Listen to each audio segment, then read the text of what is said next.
ಆದ್ಮೇಲೆ ಡಿಸೆಂಬರ್ 12ನೇ ತಾರೀಕಿಗೆ ಹಾಸ್ಟೆಲ್ ವಿದ್ಯಾರ್ಥಿಗಳ ಸಮಸ್ಯೆಗಳ ಪರಿಹಾರಕ್ಕಾಗಿ ಮತ್ತು ಹಾಸ್ಟೆಲ್ ಇರತಕ್ಕಂತ ಮೂಲಭೂತ ಸೌಲಭ್ಯ ಒದಗಿಸಬೇಕಂತೇಳಿ ಹಾಸ್ಟೆಲ್ ವಿದ್ಯಾರ್ಥಿಗಳ ಆಹಾರ ಭತ್ಯೆನ ಕನಿಷ್ಠ 4,500 ರೂಪಾಯಿ ಏರಿಕೆ ಮಾಡಬೇಕು ಮತ್ತು ಖಾಲಿ ಇರತಕ್ಕಂತಹ ಪ್ರಾಂಶುಪಾಲರು, ವಾರ್ಡನ್, ಉಪನ್ಯಾಸಕರು ಮತ್ತು ಅಗತ್ಯ ಸಿಬ್ಬಂದಿಗಳು ಸೇರಿದಂತೆ ಉದ್ಯೋಗಗಳನ್ನ ಭರ್ತಿ ಮಾಡಬೇಕಂತೇಳಿ ಆಗ್ರಹಿಸಿ ಮತ್ತು ಹಾಸ್ಟೆಲ್ ಇರ್ತಕ್ಕಂಥ ಬಾಡಿಗೆ ಕಟ್ಟಡಗಳನ್ನ ಸ್ವಂತ ಕಟ್ಟಡಕ್ಕೆ ಮಂಜೂರು ಮಾಡಬೇಕು. ಅದಕ್ಕೆ ಅಗತ್ಯ ಸೌಲಭ್ಯ ಕೊಡಬೇಕು.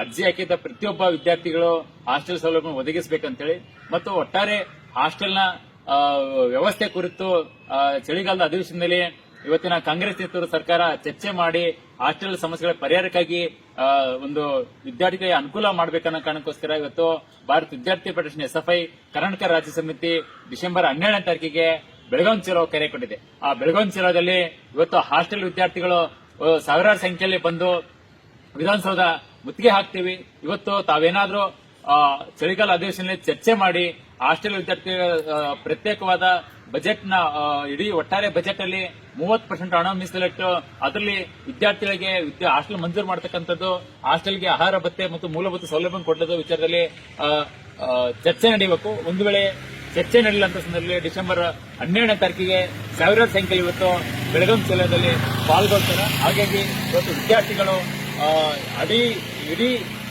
ರಾಜ್ಯದ ಅತಿ ಹೆಚ್ಚು ವಿದ್ಯಾರ್ಥಿಗಳು ಆ ಒಂದು ಬೆಳಗಾವಿ ಜಿಲ್ಲೆಯಲ್ಲಿ ಪಾಲ್ಗೊಂಡು ಈ ಬೆಳಗಾವಿ ಜಿಲ್ಲೆಯನ್ನ ಯಶಸ್ವಿಗೊಳಿಸಬೇಕೆಂದು ಇಡೀ ವಿದ್ಯಾರ್ಥಿ ಸಮುದಾಯಗಳಲ್ಲಿ ವಿನಂತಿ ಮಾಡಿಕೊಳ್ತೇನೆ. ಬಸವರಾಜ್ SFI ರಾಜ್ಯ ಉಪಾಧ್ಯಕ್ಷ.